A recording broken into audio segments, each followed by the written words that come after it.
We have a old used electric bike that was donated to us because it doesn't work, and we're going to try to figure out what's wrong with it and why it's not working. Now, if you come and look in here, we'll point out a few interesting things. We know we have a working throttle. Seems to be working just fine. It looks like there's two batteries in here, and they're connected in series because this cable is connecting the two batteries together. So that means this one's probably 12 and this is 12, which means the bike runs at 24 volts.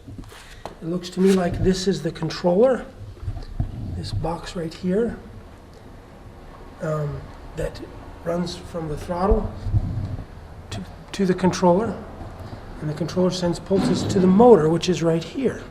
That's a nice big strong motor. Looks like it's probably a 2 to 3 horsepower motor. The battery charger is this unit right here, this aluminum unit. And it looks like the power comes in right here. 110 volts AC goes to the charger, and then the charger goes to the batteries. There's a key on and off key switch. There's a little beeper for the horn, I guess. Oh no, those are the lights.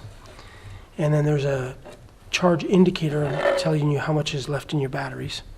Here, we're going to test the voltage on the batteries and see whether those batteries are good or not.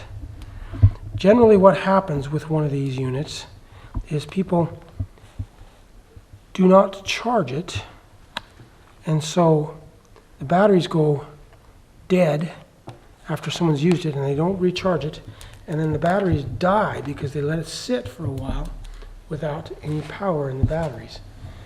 And so the batteries go bad, and that's generally what happens with these things.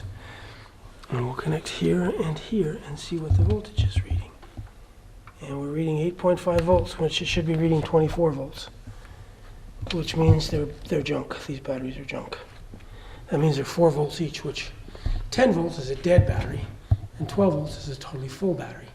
Those are 4 volts, which means they're worse than dead. They're junk. So we got to get rid of them and get some new batteries. Generally, because the back tire is the driving tire, it generally does go bad. And you can tell it's flat in this bike, totally flat. But what is nice about this design of this is if you look, there's a belt.